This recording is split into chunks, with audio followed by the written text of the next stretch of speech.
मुक्ति कि जीवन मुक्ति ब्रह्म का चरित्र सुनहि तज ध्यान जे हरि कथा न कहे रति का। जीवन की मुक्ति तो उस ब्रह्म पर है, उस परमात्मा को जानने पर है, उस ब्रह्म को जानने पर है। लेकिन विचारे हम क्या कर रहे हैं? इतना समझा भी दिया कि जीवन की ब्रह्म पर, तो जब तक ज्ञानी संतों का समागम नहीं करेंगे, आत्मज्ञानी संत जो तत्व ज्ञानी आत्मज्ञानी संत तथा महान पुरुष उनका सानिध्य प्राप्त नहीं करेंगे तो ब्रह्म की कैसे प्राप्ति होगी? ब्रह्म ज्ञान को कैसे जानेंगे? कैसे जीवन की मुक्ति होगी? असंभव। इसलिए सत्संग रखा जाता है और सत्संग सुनाया जाता है तथा सत्संग को सुना जाता है, क्योंकि मन के अंदर नाना प्रकार की शंकाएं, किसी ने उस परमात्मा की प्राप्ति के लिए न जाने कितनी साधनों को कह लिया और आप करने लगे और कहा कि बेटा इनको करो, मुक्ति हो जाओ, मुक्ति मिल जाएगी परमात्मा की प्राप्ति। लेकिन फिर भी विचार करें, क्या कहा? जीवन मुक्ति, इसमें ब्रह्म पर चरित्र सुनाई तद ज्ञान ज्ञान। जीवन मुक्त है कौन?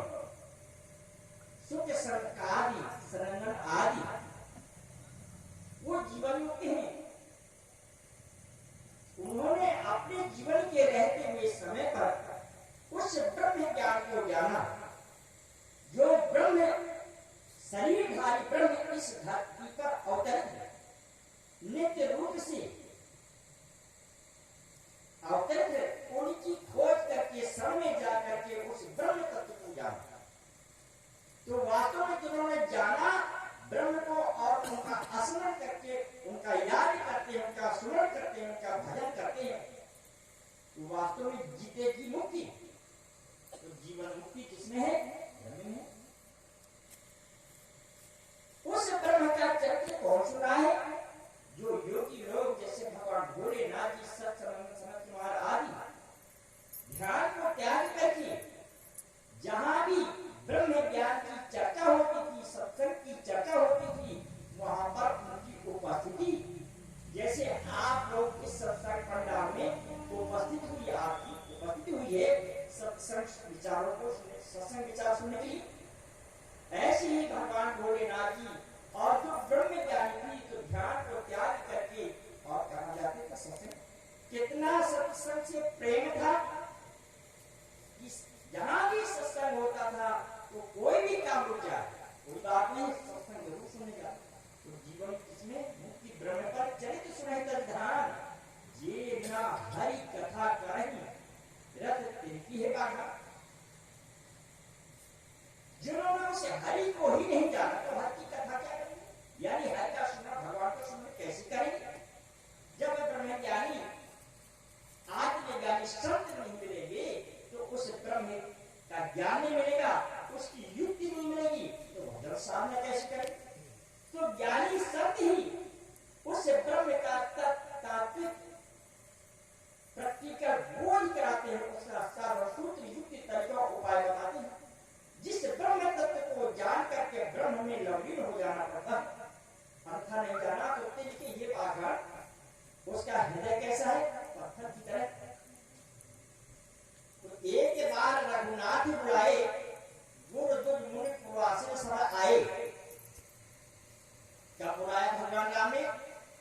जब जो 14 साल की अवधि पूरी हो गई, असुरों का अंत किया, साधु संतों का, भक्तों को, ऋषियों का दर्शन देकर के कृतार्थ किया, उद्धार किया। पुनः अयोध्या आते हैं, राजा राम राजा बनते हैं, रात लग की तैयारियां होती हैं। उस समय सभी प्रजावासियों को बुलाया जा रहा है।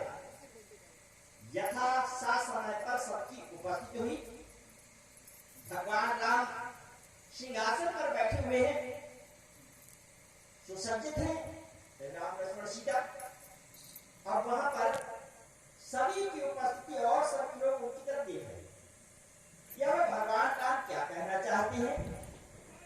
शांत वातावरण है, प्रसन्न मुद्रा में बैठी हुए, तो कहते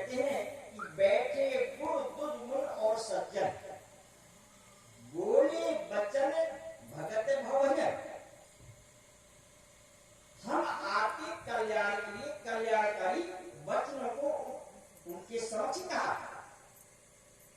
जब सबकी उपस्थित हुई, और ये कहा कि सोई सेवक प्रियतम मम सोई मम अनुशासन माने कोई, वही मेरा सच्चा सेवक है, प्रिय सेवक है, जो मेरे अनुशासन तथा आज्ञा पर चलेगा, वही मेरा सच्चा सेवक है। नहीं अनीत नहीं कछु प्रभुताई, सुनहु करहु जो तुम्हें सुहाई। भाई मैं तो तुम्हारे हित की कल्याण की बात बता रहा हूं, और फिर वो आप ही पर है, जैसा आपको उचित लगे वैसा ही करना। भगवान राम समझा रहे अयोध्यावासियों को, पूर्ववासियों को, जन समुदाय के समक्ष उस की चर्चा कर रहे हैं। जीवन किस लिए मिला है? भगवान को जानने के लिए, भगवान का भक्ति भजन करने के लिए। लेकिन आज हम मन के मुताबिक भक्ति कर रहे हैं, और उस भक्ति के बारे में वहां पर संत सुरवर तुलसीदास जी महाराज रामचरितमानस में क्या वर्णन करते हैं कि भक्ति स्वतंत्र सकल सुख खानी, बिनु सत्संग न पावन प्राणी।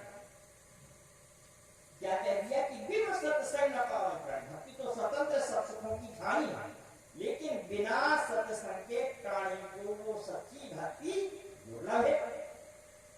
जिस सच्ची भक्ति को प्राप्त करके साधक को जान करके जीवन मुक्त हुआ जाता है, वो तो जाना नहीं और बस लग गए मन के मुताबिक, तो भला हमारा कल्याण कैसे होगा? तो कल्याणकारी बातों को भगवान राम प्रजाजन के समक्ष बताइए।